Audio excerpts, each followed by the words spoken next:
Bonsoir, and welcome back to Tea Time avec Esme and Boo. I'm Esme. This is Boo. I do the talking. She does the silent evaluations. Boo claims Oolong is a tea that can't make up its mind, which is rich considering she changes her napping spot every 12 minutes. Which brings us to tonight's guest, Oolong, the tea that also can't quite decide where it belongs. The tea that sits politely in the middle, sipping on its own ambiguity. Somewhere between green and black tea, a little ni l'un ni l'autre, neither one nor the other. Boo says it's her favorite kind of personality trait, undefined, mysterious, and slightly smug about it. The taste? Imagine roasted nuts exchanging polite small talk with orchids, while honey drifts in late, pretending it was invited. Some oolongs are dark and toasty, others light and floral. Every cap is essentially a personality test you didn't know you signed up for. Somewhere between green tea's bright optimism and black tea's mortgage-paying maturity, you'll find Oolong, lounging comfortably in the middle.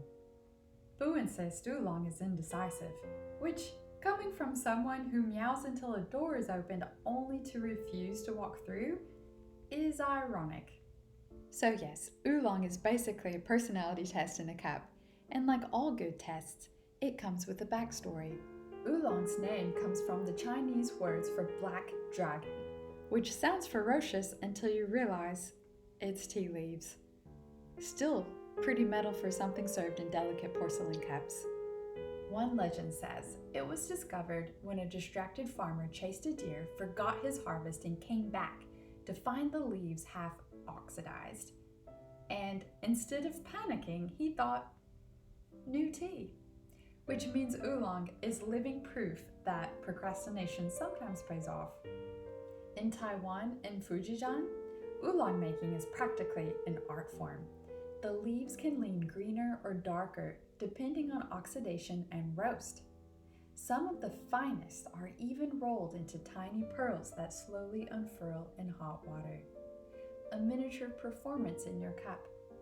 Boo, for the record, unfurls less gracefully, usually off the arm of the sofa, which feels fitting. Oolong was literally born of distraction, discovered in a moment between tasks. Maybe that's why it pairs so well with September, another in-between, not quite summer, not quite fall. Too cool for iced tea, too early for mulled cider.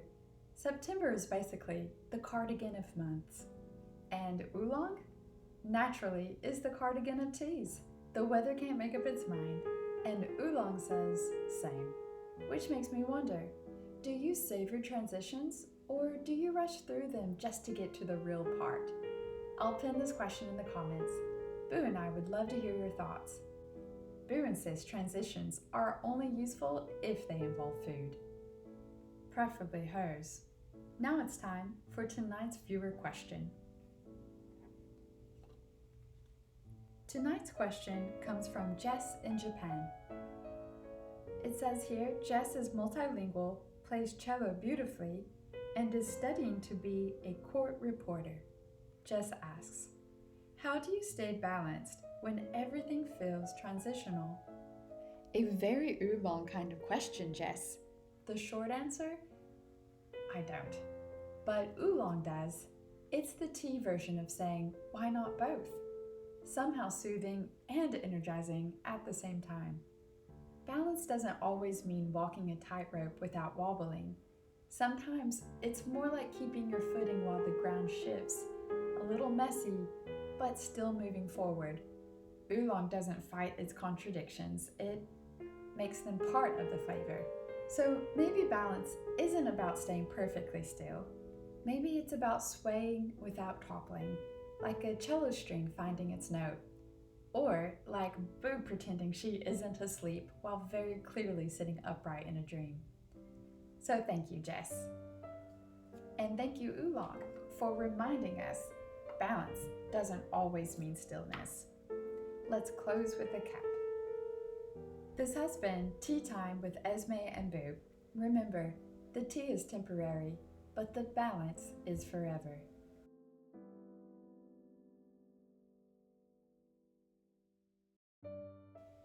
If you enjoyed this balanced little pause, decidedly so, please like the video, subscribe for more tea-fueled musings, and tell us in the comments, do you enjoy transitions, or do you prefer to skip straight to the destination?